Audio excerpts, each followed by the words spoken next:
No, not this guy. Dude, can you please just invite someone so we can do this key already? I just really feel like we need a VDH to time this key. Oh, look, this guy's a juicer. We'll grab him. Dumbass! We are all Vengeance Demon Hunters. Oh, shit.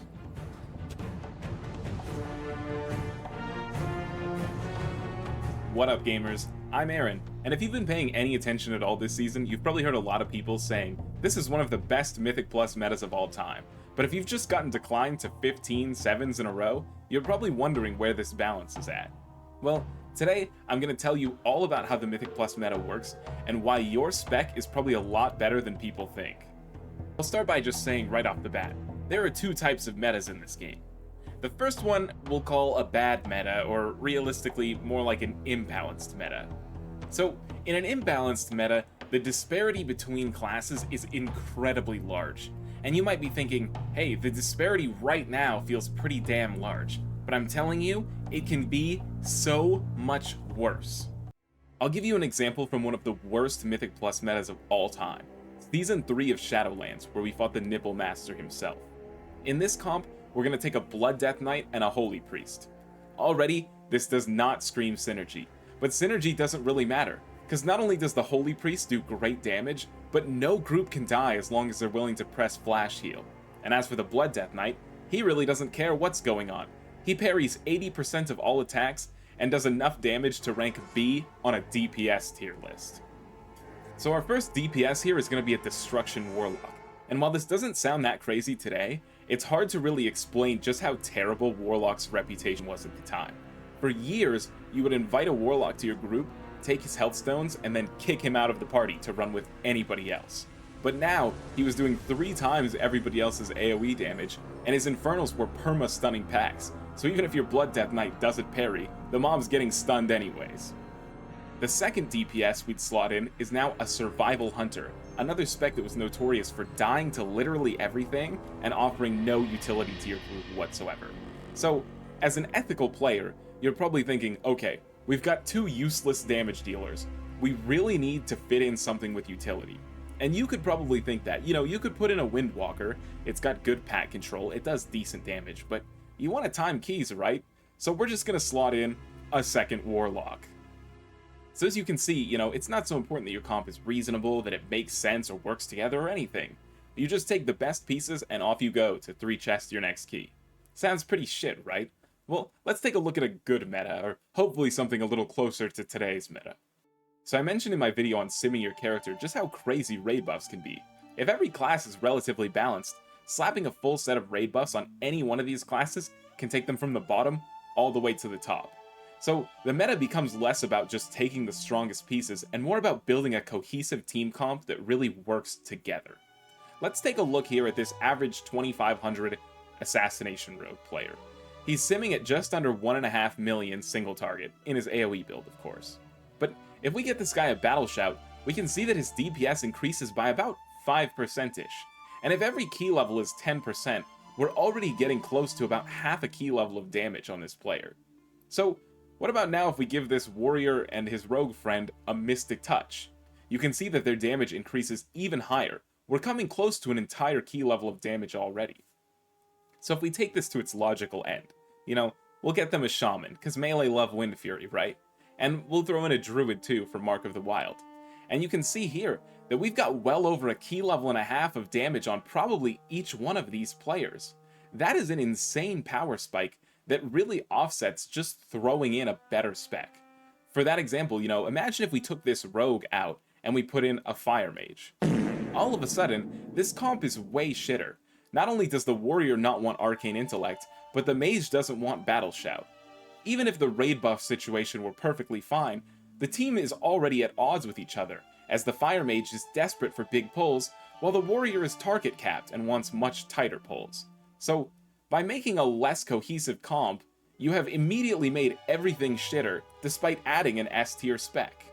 Now this is a big part of why you see comments online like, Fury Warrior fucking sucks, when you can check Raider IO and you can see DPS warriors cranking out incredibly high keys. The truth of the matter is that very few of these players are actually playing to their character's strength. Throughout all of Dragonflight, we saw a meta dominated by casters, so of course if you slotted a warrior into those, it would look pretty shit. But as you can see by Squish Vegan's physical comp, which has been successful for years now, and is now actually gaining popularity, that when you put these classes in an environment that supports them, suddenly they look a lot better. Suddenly you can really look and say like, well, Feral Druid cranks with its bleeds. You know, Ret Paladin has crazy burst damage. And these things matter, rather than if you just put them in a comp that doesn't like them, and then act surprised when they don't work well. So as you're making groups for your keys this season, try to think about the classes that work well together as you're building your comp. You'll have a much better time with 5 specs that want the same things than you will just taking the 5 best specs on the tier list and throwing them together to expect good results. So now that we kind of understand the meta a little bit more, let's talk about how it forms and how it propagates. There's a lot of social phenomena going on here, but to keep it simple, for a lot of people, maybe not you and I, but a lot of people, just seeing that the rank 1 guy plays a Vengeance Demon Hunter is enough for them to decide that they want to play Vengeance Demon Hunter. Something that's top on a streamer's tier list might just influence everyone to play that already. But you know, a couple weeks in or even months into the season, this meta starts to calcify and it really drips down to all levels of gameplay. And the way that happens is something like this. Let's say I'm a Ret Paladin and I want to time a crazy high mother load. Well, I'll probably look up a top mother load run to try to get, you know, inspiration. But if it's a top run, it's probably being run by the top team, which, unsurprisingly, does not have a Ret Paladin. So now I'm kind of ingesting strategies that are not built for my character. Everyone around me in the Pug ecosystem is probably also viewing strategies built for that specific team comp. You know, you might have tank players pulling pulls that just make no sense with their composition. And in that way, it may seem like they have much higher success with the God comp, when in actuality, they're playing a game built for the God comp. Finding a streamer that plays something similar to them will probably give them a much higher success rate, even if they're only watching a VOD of an 18 rather than a 21. It's important to address on that note that one of the biggest advantages that the God comp actually has, even independent of tuning, is the fact that it will be the most played comp of the season. If you are playing the God comp, you have access to infinite resources on how to run keys. You have all kinds of POV streams and VODs of any dungeon you'd want, at any level you want, run by your composition. Something like the physical comp is actually probably a lot more beginner-friendly, as it has smaller pulls and more durable classes. But it will be a lot harder to find the information, and if you're less experienced, you might have a hard time knowing the people playing your comp in order to find those resources. So, if you're joining the season late and thinking about what to play, or maybe you're forming a team and not sure what composition you should run, really give some thought to not just the God comp, but consider something that really aligns with what you guys enjoy playing. Playing something that you like and working to its strengths as a group will make you have so much more fun during the season than everyone playing things they're uncomfortable with. So, while I do think the meta is more wide open than ever before, I do have to admit there are a couple things that Blizzard could do that would make it even more healthy than it is now. The number one thing that I would suggest is a couple small repeated buffs to some of the specs that have historically been left out of the meta. I think it would do nothing but good for the community perception of these specs if something like Feral or Brewmaster maybe got a little bit overbuffed. But anyways, that's all I've got to say on this for today. If you've got any thoughts or questions on my video, the meta, or anything else, I read all my comments and would love to hear what you have to say.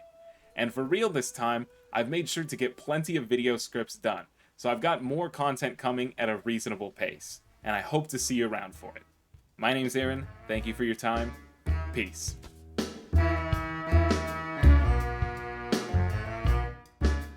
All of a sudden, this comp is way shitter.